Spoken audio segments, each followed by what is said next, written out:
The Bucks escaped at Madison Square Garden, but halfway through the third quarter, it was not looking good. And all the problems that we've been talking about with this team over the past few weeks will once again come into the surface. We got some great play from Joe Ingles in the third quarter into the fourth. Jrue Holiday, who couldn't hit a shot all day, hit a series of big shots late in the fourth quarter. And for a Bucks team that really actually just needs a win, they were able to escape and get the W against the Knicks for the second close win at Madison Square Garden this season. Let's talk about it, Frank. You are Locked On Bucks, your daily Milwaukee Bucks podcast, part of the Locked On Podcast Network, your team every day. Welcome to Locked On Bucks. My name's Kane Pittman. You can see and hear me on this show Monday to Friday and find my work over at ESPN as well, alongside me, the founder of brewhoop.com and longtime voice of the podcast, Frank Madden. And we thank you all for making Locked On Bucks your first watch, your first listen of every single weekday. We really appreciate it. I said yesterday, over 5K subs on YouTube. You didn't get to celebrate with me, Frank, but I can see how excited you are. You are fired up. And there's been some vibrant discussion in the YouTube comments, as you would expect, Frank, over the last week or so. And I got to tell you, halfway through the third quarter, I was sitting back on my couch thinking to myself, I don't know what we're going to talk about tonight because this is not looking good. It looks like the Bucks are about to get blown away again. The turnovers were again a problem. They could not find a way to score. And then in reality, it was Joe Ingles that sparked this team. And I said to you before we started this podcast, you were in the building when a similar thing happened against Minnesota. They were down double digits and he was able to juice up the offense, get things going, run some pick and roll. What did you see that turned this game? And I guess how were you feeling at that point in the third quarter? Because we've seen some not great basketball over the last couple of weeks, but this one looked like it was going down a dark path. Yeah, I don't tweet a lot during games just because I just try to watch the games and not get too sucked into Twitter. But I almost just tweeted something about just basically the Bucks don't have any juice right now. Like they didn't have any juice in this game. And it's just felt like there've been a lot of games lately where it's just, the offense, obviously, those struggles have been well documented. And even the defense has been, certainly much shakier over the past month than it was at the start of the year when they were, the best by a country mile in terms of defensive rating. And I think, the interesting thing in the first quarter, I don't have the numbers in front of you, but I was encouraged, even though they were once again kind of not as extreme as Toronto, but kind of like Toronto. They were not taking advantage of the Knicks shooting struggles. Knicks, really had a hard time in the early going. It was, kind of fitting for the night. It was sort of Brunson or bust in that first quarter, but they were not getting hurt on the defensive boards or on the offensive boards by the Knicks. So the Knicks were not getting second chances, at least. Bucks were just shooting that poorly. But then I think, as the game wore on, the turnover differential, once again, just sloppy. I mean, they had another 2 turnovers in the backcourt in this game. One of them, Pat Connaughton got a rebound and tried to shovel it quick to Jrue Holiday and shovels it right to a Knicks guy. Another one, Bobby Portis, I think it was, tries to throw a quick little kind of inbound pass. Oh, I forget who it was. It was Jrue or somebody was kind of running down the court a little bit. Bobby throws a bad inbound pass. And I think that one may have resulted in a corner three. It's just they're just backbreakers. And the problem is, you think back to especially the Atlanta series, but I think both the Atlanta series and the Phoenix series in the finals run, they manufactured more possessions than their opponents, just consistently night to night. And the offensive rebounding was a big part of that. But ball security and forcing, not like they've ever been a great turnover forcing team, but they forced more turnovers than they committed themselves. And it just feels like so often, especially when Jrue was out and you had, and George Hill was out, literally Javon Carter and Giannis is the only guys that dribble basketball, and Joe Ingles. It's just all right, well, I guess we're just going to turn the ball over a crap load because nobody can dribble or pass. It's that's kind of a little bit the reality. But they also tonight, what did the Knicks end up with in terms of turnovers? I mean, they had under 10, right? They had 7 turnovers. I mean, again, when you're just at this huge deficit in terms of turnovers, the Bucks had 14. So it's not like the Bucks had a crazy turnover number, but you're -7 in terms of possessions just from the turnover differential. And then the offensive rebounding is a little bit misleading if you just look at the box score. The Knicks had 18 offensive rebounds. Bucks had 12, but they basically had the exact same offensive rebound rate. Looking at clean glass, both teams at 33% offensive rebound rate, which is really good. It's like 80th percentile. But the Knicks just missed so many shots that basically they had a bunch more opportunities. So again, those raw offensive rebound numbers were worse. But it did feel like, especially when that lead got out of hand, it just felt like, man, just Bucks getting beaten to the offensive boards. And we saw last game, I mean, Mitchell was just absolute ton in the last game. Sorry, Mitchell Robinson was just an absolute ton in the last game, had 20 rebounds and 11 offensive by himself. Tonight, he only had 3 offensive rebounds, 8 rebounds total in 37 minutes. So it wasn't necessarily him, but it was just kind of a gang tackling on the offensive glass. Julius Randle had 7. I don't know if he was 9 out of 29, including 1 for 12 from 3. I felt like all of his baskets it seemingly came on tip-ins. So, which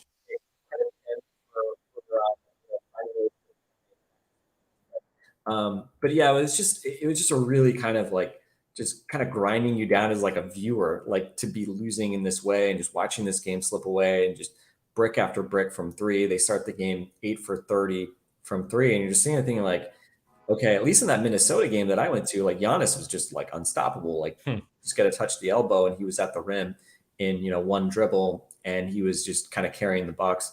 In this game, it was obviously a very different story because he just didn't really ever get going in that first half. He only took, I think, 4 shots, in the first half. 2 of them were threes.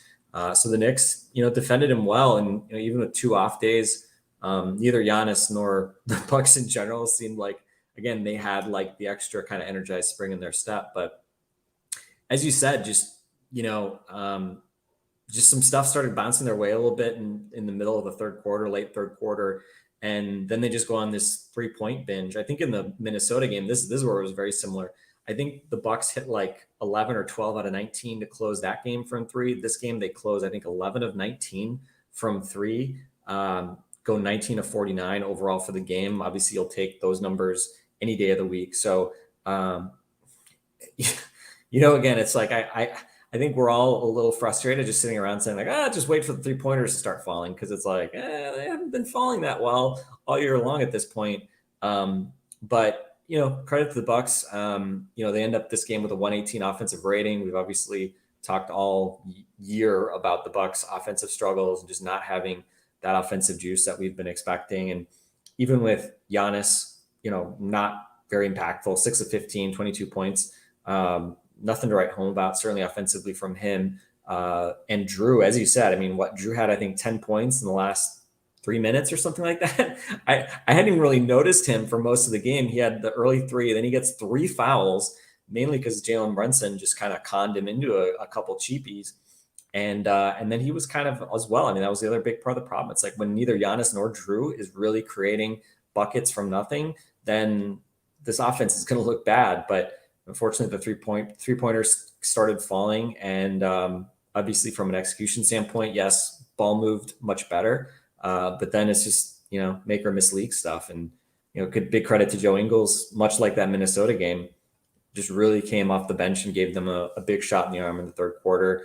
And I think I was in a messaging with some folks, and Alex Goodkin, who's a friend of the pod, I think he made a comment that, like Chris has been out so long that, you see like a 6'8" guy who can actually like run a pick and roll and pass a little, this revelation. And so, it's just something that the Bucks can get with Joe, just to kind of grease the clunky offense, right? Just run a pick and roll. We saw you had that nice little scoop lob for Giannis for a dunk in the fourth quarter. And, again, it's not like he's going to put a ton of pressure on the rim himself, but just bend the defense a little bit. And then you trust him to make the right read, make the right pass. And fortunately, late third quarter through the fourth quarter, shots started falling. And I hesitate to call this like a great win because they were so bad for 2.5 quarters, but it was a very needed win. Let's say that. I think we could all agree on that, just because, again, third quarter, man, no juice, bad vibes. That would not have been a fun locker room coming off of that Charlotte game to respond to that game with another lackadaisical loss would have been not great. But again, credit to the Bucks. They've had some of these comeback wins lately. Minnesota was a comeback win. This one down 17 in the third. I don't know. Let's be honest. how many people thought they were going to come back and win that game? Probably not many of us, but they just kept working at it, and complained a lot about the role players. But tonight, obviously, a lot of the role players stepped up as well. Yeah, I would like a win that we get to sit back and go, gee, that was 4 quarters of good basketball. Like all the wins, like in the last few weeks, you go through stretches where you're like, geez, I'm actually very, very concerned about what I saw. But you pull out the win and you're more just relieved that you got the W because they've been in this rut over the last stretch. So hopefully. Or Toronto, which could have been a really nice win if they just slammed the door on them, and instead like nearly disaster, right? So it's true, but even like the Built Bar, Kane. We're gonna go coconut almond. I'm gonna mute myself while I'm like chomping away on this, but we're gonna crack open a celebratory Built Bar for this while you make your point. I'm gonna be over here chewing, hopefully not too loudly. Well, we'll get to Built Bar in a little bit, but while you reminded me, let's talk about PrizePicks, our fantastic sponsor of the podcast. And if you're not aware how PrizePicks works, you pick 2 to 6 players, and if they go on to score more or less than their PrizePicks projection, you can win up to 25 times your money on any entry.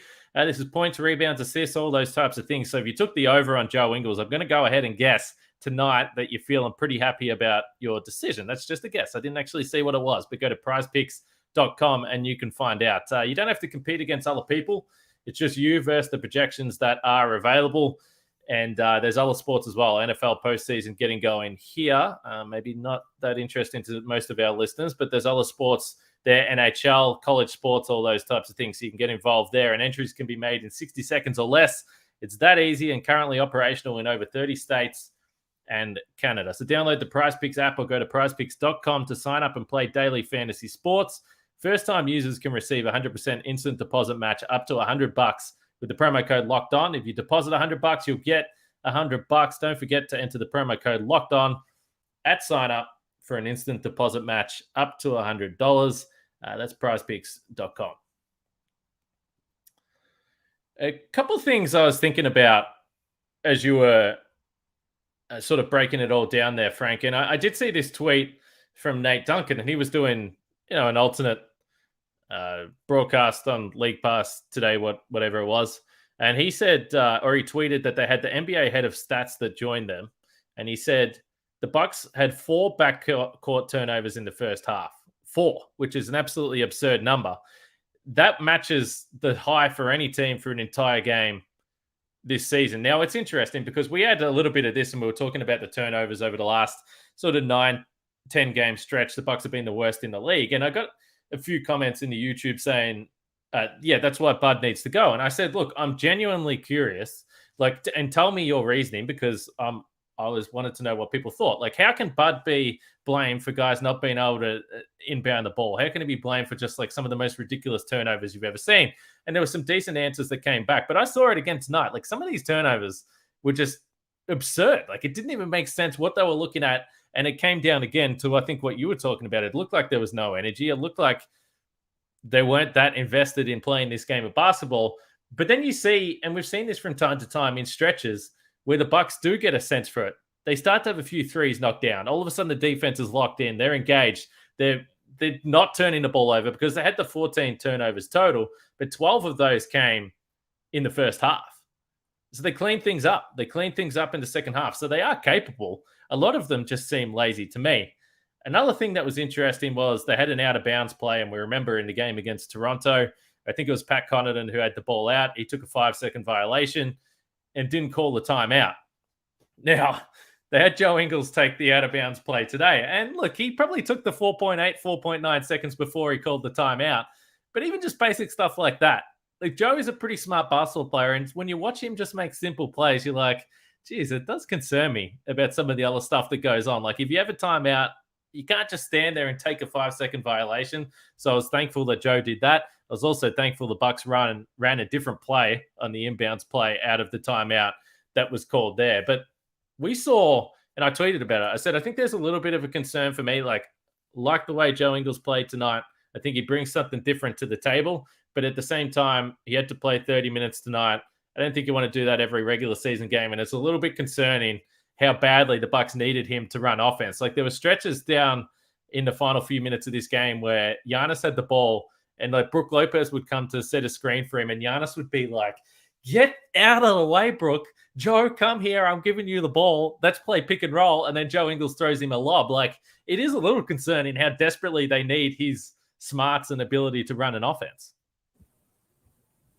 Yeah, but I mean, the whole reason they signed him was because for that, John Horst and Mike Budenholzer and everybody else at Bucks HQ had to watch that slog against the Celtics without Chris. And so, I mean, again, like I think we all agree, like, I mean, if you don't have the big three, like you're not winning a championship. So, I think to the extent that he is Chris insurance, it is insurance for times like this right now, where you don't have Chris during the regular season and you're just trying to scrap out wins night to night and make sure you have enough creation and passing on the floor. And, it's still been a little bit of a mixed bag. Like I think he's still trying to find a little bit of his rhythm as a passer. He's had, some bad turnover games. But to see him be able to come in and have some of these games now where he knocks down a bunch of threes and, like one or two of those was like off the dribble threes too. It's not like he's just teeing up like wide open corner threes here. Like he's making plays and doing things that, are putting pressure on the defense and bailing the Bucks out at times when obviously too often they have needed a bailout and they have not found it. So I think it's just one of those things where, again, he's giving them kind of what they need now. And I don't think obviously we can expect him to go whatever 5 for 11 from 3 night in and night out. But honestly, like at this point, if he has, one of those games a week, which I guess he's done it now 2 weeks in a row, sort of, I think he's had like one of those. That's probably enough. And then on those other nights, if you can just kind of keep his head down, make plays, don't go like 0 for 7 from the 3-point line or something like that. I think Joe has a pretty good sense of when he should be shooting and when he shouldn't. Tonight was one of those days where I think, he felt he had the hot hand and maybe again, got a couple of heat checks up and even hit one of them. So yeah, I mean, again, like, is that something that is going to be, viable in crunch time of, a hard fought playoff series against a team like the Celtics or whatever? Maybe not, but I don't think we're looking at Joe Ingles and saying like, he's got to be the one with the ball in his hands in late game situations when the Bucks are healthy. And again, I'm going to continue to base everything off the concept of Chris eventually coming back healthy. And, again, I think there's been at least some indication that maybe that comes when they're in Miami. He's on the trip. I know I'm wearing the wrong colors. TH points out I've got this damn Knicks top reddish. This is like red. This is like red. You put that T-shirt on halfway through the third quarter. I know it. Yeah. I've got a lot of old Knicks gear in my closet. I need to find a use for it. But yeah, anyway, but really just nice to see that. And then I think you kind of look up and down the list of contributors. I mean, Pat Connaughton starts again, 11 points, 11 rebounds, 4 assists, just 1 turnover in 31 minutes. And man, the rebound, Pat was getting up on those rebounds too. Like he had the most defensive rebounds on the Bucks, and he was getting up and that's what you need. I mean, I think that's what they did well early in the game. They were kind of gang tackling the glass with Mitchell in particular and what he can do. And honestly, because so many of those early misses were Julius Randle threes, you didn't have Julius Randle crashing the glass, right? He had 7 offensive rebounds, but he's not probably getting an offensive rebound when he's chucking up a 3-pointer. And so, I think credit to Julius Randle, he stopped doing that, started hitting the glass, and that's when it really started to cause the Bucks some problems. But shout out to Pat, solid night for Pat. And, Grayson Allen, 11 points on 6 shots, minus 11. Okay. Maybe not like a world beater night from Grayson Allen, but he also hit a couple of threes in the second half that were pretty important, including I think it was one in the fourth quarter when the teams were kind of going back and forth and kind of punching and counter punching one another. So again, you got at least some contribution. I mean, to get double digits from both of your starting, wings, Pat and Grayson, I think we'd all take that at this point. And then I think the other shout out, goes to, I'll get to Brooke Lopez in a minute, but I think credit to Marjon Beauchamp as well. He was part of that group in the third quarter that, was out there with Joe Ingles. He hit a big 3 that kind of helped cut that lead to 5 going into the fourth quarter. And it felt like, it was remarkable how quickly that the kind of script was flipped at the end of the third quarter there. And again, Ingles was kind of the conductor of a lot of what they were doing offensively. But, Marjon finishes tonight, just 11 minutes. I think, again, we talk about like Ingles, like you don't want to have to play him 28 minutes most nights, but hey, let's give Marjon Beauchamp, a little bit more run. He makes some mistakes for sure. I mean, he gave up, a couple of 3-point plays, and I think some of it's because he's a rookie and just doesn't get any calls. But overall, it goes 2 out of 4 from deep, 8 points. Pretty awesome follow dunk. I think it was a Jrue Holiday miss in the first half, which again was just kind of a reminder that Marjon does stuff that like none of the other reserve guys can do. Just the athleticism. It's kind of like he's not like a just complete nuclear athlete, but he flashes certainly like that plus athleticism at times. And again, I think part of his sort of journey and evolution is going to be figuring out like how he, kind of more consistently harnesses that and uses that on both ends. But that was, a fun little introduction for his first basket at MSG, and then to knock down a couple of threes. I think he, airmailed 1 or 2 as well, but, kept his wits about him. And I think that's the thing that, one of the things about Marjon that is encouraging. It's like, okay, he's not, shooting the lights out from 3, but, over the last month or so, he's got into that kind of like low to mid 30s sort of area in terms of shooting. And it seems like he, again, he'll have games where he doesn't shoot well. But then he kind of bounces back and he doesn't, he hasn't stayed in like kind of a prolonged rut, which is obviously really important when you're a young guy trying to fight and scrap for minutes. And, I think again, the season's so long, I mean, we're almost at the midway mark now. And I think clearly we thought the first part of the season was going to be his big chance to impress with Chris and Joe out. We're still waiting for Chris to come back. Hopefully that happens in Miami in one of the 2 games there. But, again, I think you have to generally be pretty pleased that Marjon has shown that he can knock down some threes. I think he's starting, we talked, I think on one of the pods last week about sort of him learning from Giannis, maybe using that shoulder to get to spots that he wants, driving and getting to the basket. And I mean, even I think it was in the blowout Wizards loss, I think he had a couple like dribble up into like mid-range shots, which are not really shots that kind of any of the Bucks wings really take, for better or worse.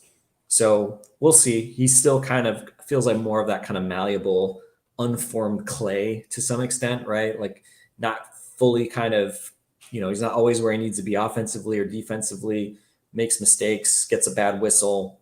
But I think you're, night to night, I think you're seeing a lot of positive play from him tonight. He's a +5. And like we said, was part of that really nice run that they had to get back in the game. And again, I think, for him to be where he is right now, first half of the season, to have established himself as a guy that can play and contribute, hope is that he continues to get minutes from Bud and they manufacture something even when Chris comes back. That's going to be the hard part, right? Is finding him any minutes when Chris comes back, because he's sort of the obvious guy to kind of get squeezed out. But we'll see, right? We'll see what happens with trades.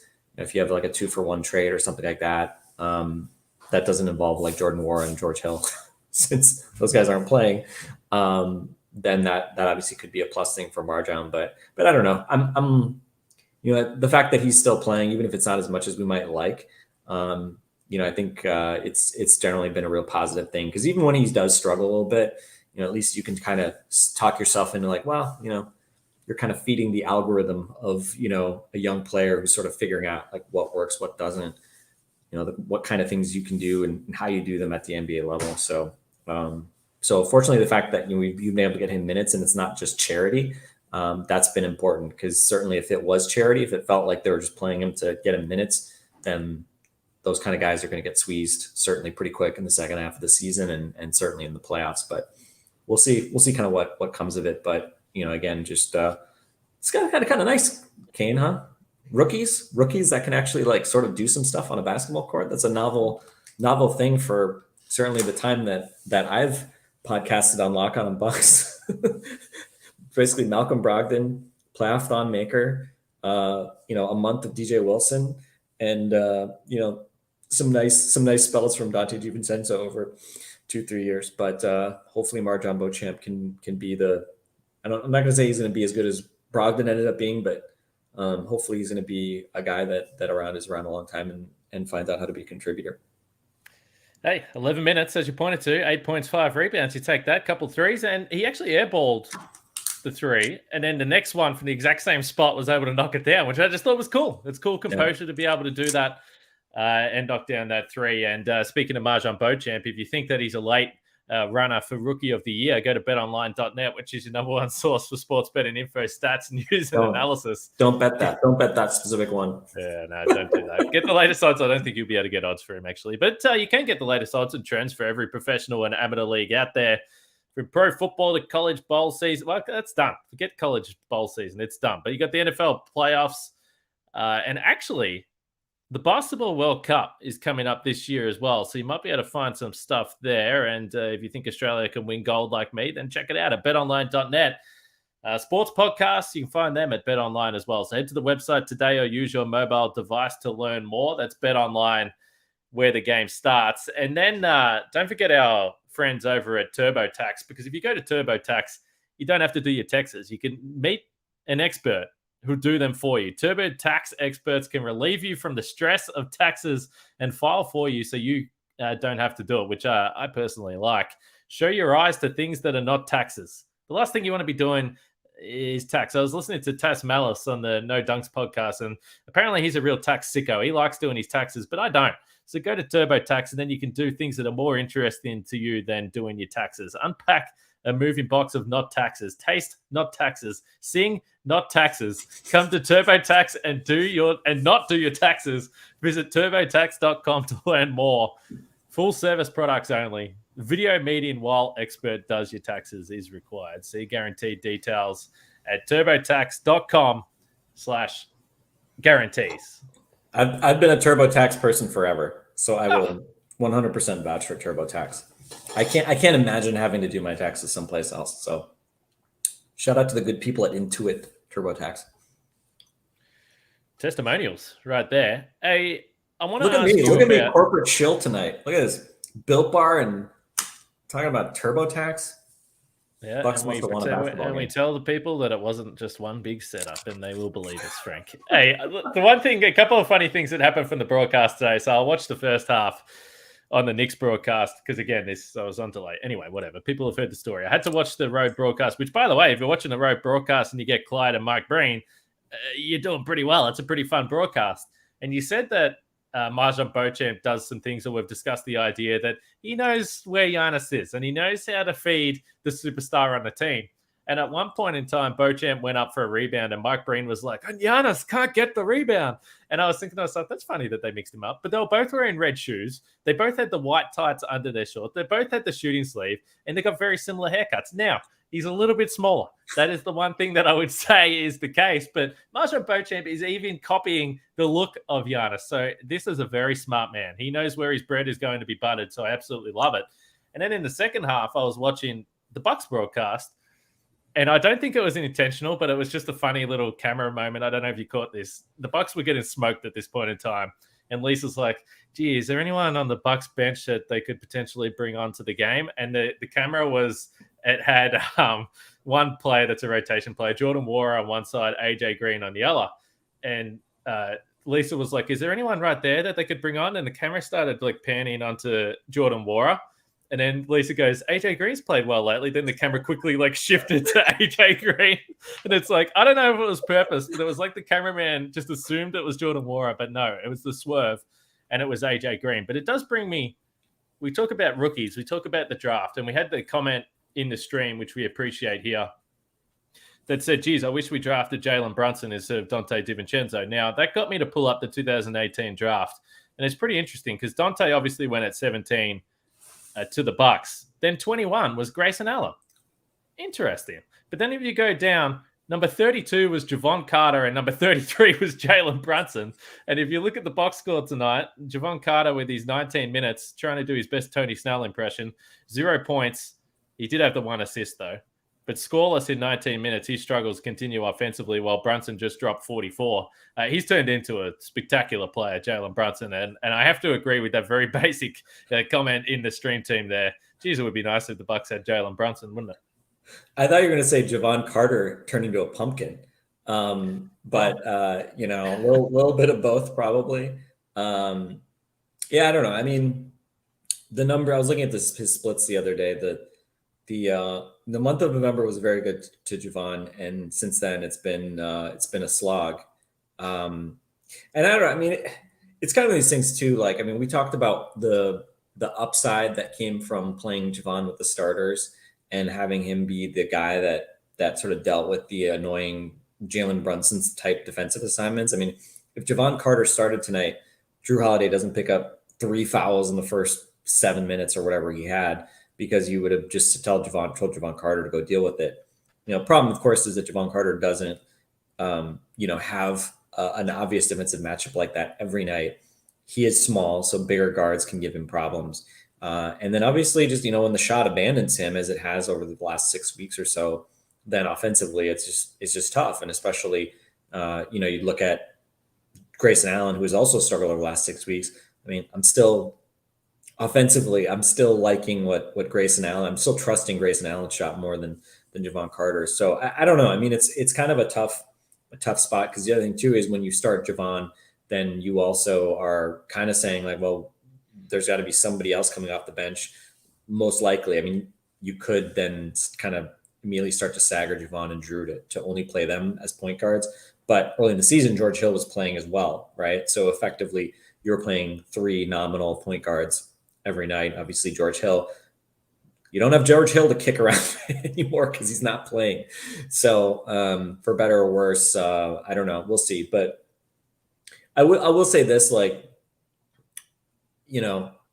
it's been funny seeing some occasional references to, I've seen actually some people suggesting George Hill play ahead of Javon Carter lately, which is of course funny because, obviously last spring, broken neck George Hill obviously was not a positive player. He really struggled, couldn't do anything offensively in particular against the Celtics. But I don't know. It'll be interesting to see if we, at some point, I mean, I'm sure we'll see some George Hill at some points this season, but certainly it's been very little George Hill. It's been very little Wes Matthews, which is the other thing too, right? I mean, Marjon Beauchamp playing ahead of Wes Matthews has also been something that I wouldn't have expected, right?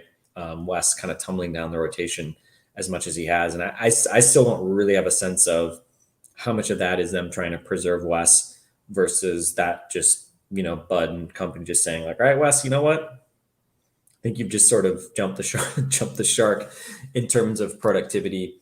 And again, I think some of it too is like, matchup dependent. But again, like, is that something we're going to see in the playoffs? Like, do we eventually see Wes Matthews in the playoffs? He was obviously pretty crucial as part of the rotation against Boston with what he could do defensively.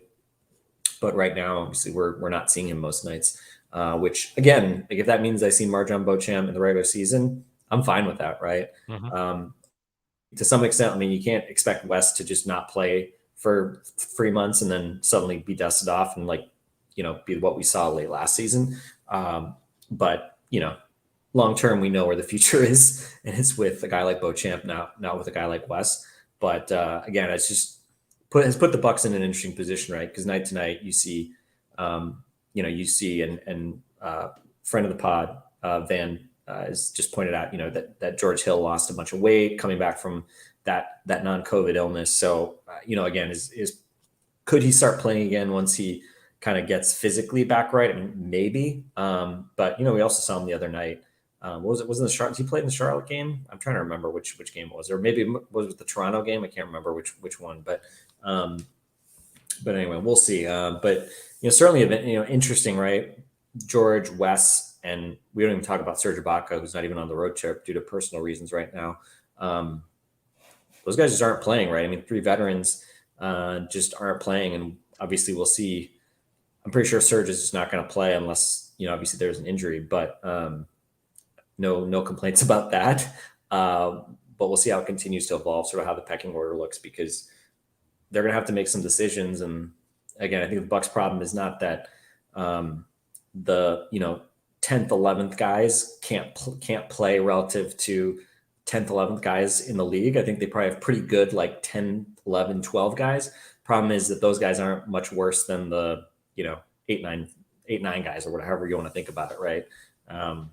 So again, we'll see pending trades and things like that, which could kind of shake things up a little bit at the All-Star break. And I think again, if they continue to kind of scuffle along, it seems impossible for John Horst not to make some move to kind of give some sort of jolt. Yeah, I think that's right. Didn't we talk about that the other night? We did, and people should check that out. So if you haven't listened to the trade podcast yet, make sure you go back. There's an hour of podcast gold. It's gold, Jerry. You can go back and listen to that. A few comments in the stream.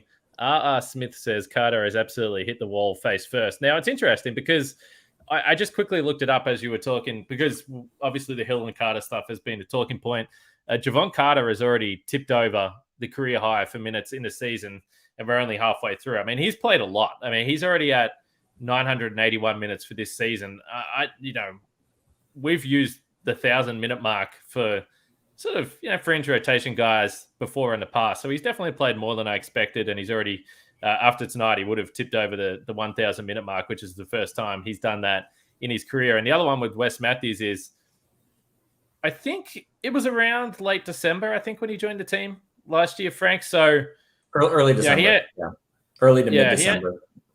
He only played in 49 games last year total. He's already at least appeared in 26 this year as well. So there would be some merit to the idea that they just do not need to play him every night, and he's there if they need. See what happens at the trade deadline with West there. And I agree anyway. I mean, Marjan, as we said, he only played 11 minutes tonight. It would have been cool if that was bumped up a little bit further as well with the little things that he's doing with this team. But either way, again, not perfect. But I tell you what, I'm glad that we've had this conversation tonight rather than the one I thought we were going to have, as I said, halfway through the third quarter, because it would have been rough. So I'll take the win, Frank. I'll tell you that much. Definitely. And, the next game Wednesday against the Atlanta Hawks, who just felt like such an annoying team to play the last couple of years.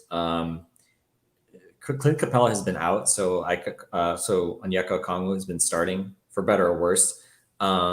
So again, I guess the upside is that they don't have both of those guys to protect the rim against Giannis if Capella's out again on Wednesday.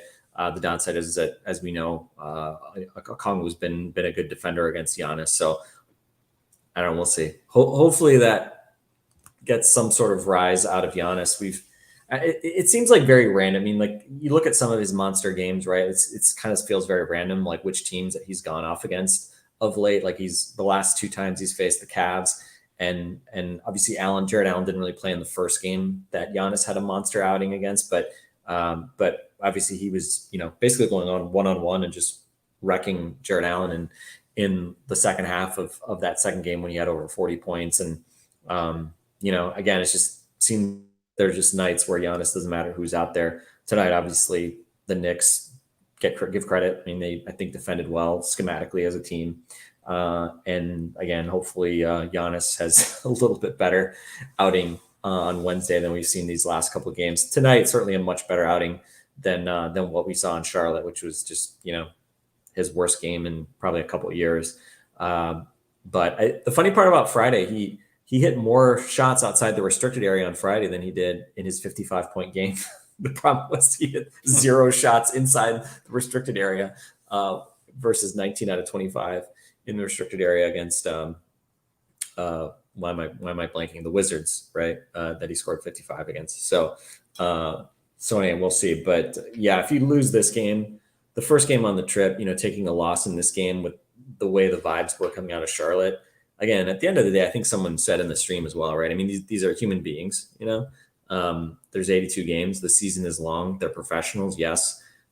You gotta, you think it's fair to expect them to kind of figure out ways to kind of battle through stuff. But the reality is guys, you got to do better than what we've been seeing over not just the past week or two, but over the past 6 weeks or so. And yes, injuries are a factor, but plenty of teams are missing guys. And, at the end of the day, you have Giannis, you have Jrue, you have Brook. By the way, Brook Lopez, I don't know if he was credited for all of them, but couple blocks on Mitchell Robinson at the rim tonight. Just freaking man-sized blocks against Mitchell Robinson at the rim. Like, just, I don't know. Like, I just feel like I have so much confidence. Anybody going up for a dunk against Brook, I feel like he's going to stop them.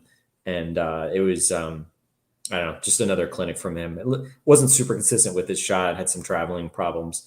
Giannis and him both had problems not getting called for travels, which has been a point of emphasis for officials kind of league wide. But he hit some big threes. And I also loved that play inside, I think it was the final minute there, where it looked like, the Knicks might try to foul, and the Bucks were able to work the kind of work some really nice ball movement, and they get Giannis going to the basket in a 2-on-1, and Giannis smartly drops it off, and Brook goes for the reverse dunk. And then he was doing this on the bench, kind of enjoying his own work. So shout out to Brook Lopez. Always a shout out to Brook Lopez. It took me too long to give a shout out to Brook Lopez, but perpetually good vibes from Brook Lopez, which I think from a locker room standpoint, you can't underrate the value of having a Splash Mountain in that locker room, on that roster, not just for what he does on the court, but I think also just his kind of presence off it. All time, one of my top 5 NBA dudes to hang out with, Brook Lopez, always in my starting 5. And we love a nice little tucked away reverse dunk. Don't see a lot of it. So just to clinch the game on a reverse dunk, you got to be excited about that. You also have to be excited about the Game to Game podcast. Get it on your Locked On NBA feed, and it's a nice little short recap of all the games from across the league on any given night. So you'll get me talking about the Bucks. You'll get the Locked On Knicks crew probably doing the reverse of what we're doing and thinking that they were having a good night till halfway through the third quarter. So check that out. That's Game to Game NBA, wherever you get your podcasts, on YouTube as well. You mentioned the Atlanta game. Look, the Bucks 10-9 now on the road.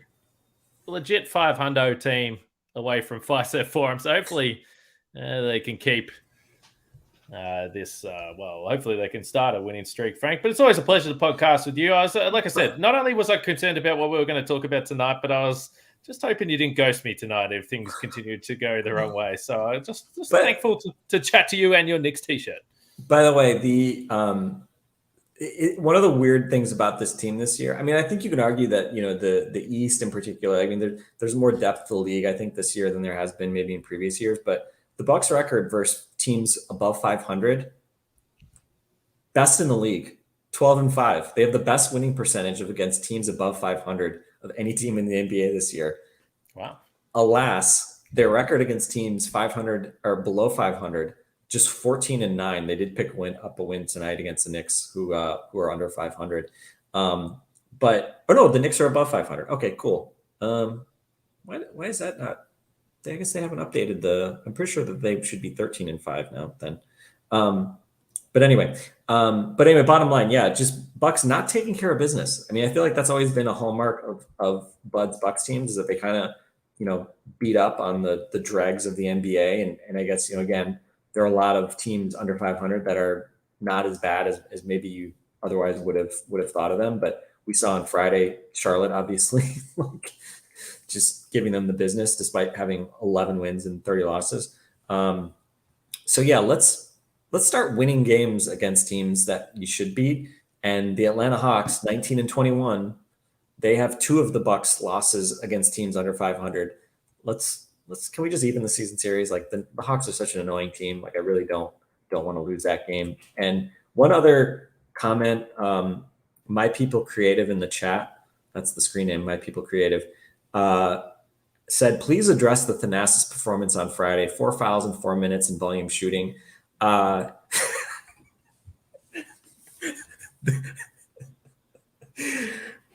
I'll preface this by saying, I love Thanasis, the human being, but I feel like, especially not playing NBA basketball, really showed on Friday. That was like 9 straight minutes of absolute comedy from Thanasis. It had pretty much everything you can do wrong on a basketball court happened. I think there were 2 airballed threes. There was a bad flagrant foul. There were, bad turnovers, 4 fouls. It was just like, NFL linebacker given a basketball and just set loose in garbage time of an NBA game. So yeah, unfortunately, that was like the most entertaining thing I think I saw in Friday's game against Charlotte. I would say the days of people complaining about Giannis or about Thanasis maybe being a guy that could give us, some defensive minutes or energy, whatever, during non-garbage time. I think those days are long past, but we did get a little bit of an unintentional comedy show on Friday. So I saved this for the end of a very long podcast so that we didn't inflame our friends in Greece too much. Kane, I know you're already looking at me like, oh man, people are going to be complaining about Frank saying anything bad about Thanasis, but like, let's be honest, guys, that was awful. So anyway, more fun to talk about that after a win than a loss, Kane. So I'll just leave that there. It was a tough stretch, and it was already not a great night. So yeah. Anyway, we'll forget about that Charlotte. That's one game. I tell you what, that Charlotte game is one. If you could erase a few things from your memory, that would be one I would completely get eviscerated from my brain, because that is not something I want to think about ever again. That was just a disaster. All right, let's wrap it up. Shout out to everyone that jumped in the stream, as always. People enjoying these live streams. We get some good feedback and great conversation, and everyone's starting to chat with each other as well, which is what we love. The Locked On Bucks community getting into it. We try and pull up the comments as they come through, but we're talking so much rubbish. Sometimes we miss some of them, but it's good to see everyone jumping in, seeing lots of familiar names. So we appreciate it. If you haven't done it, go to YouTube, hit the bell, subscribe, and we'll keep doing these live podcasts. And hopefully we have plenty more to do after wins. So as we said, Bucks beat the Knicks, Bucks and Hawks up next. Hopefully we're getting a live win to talk about. We'll catch you all tomorrow.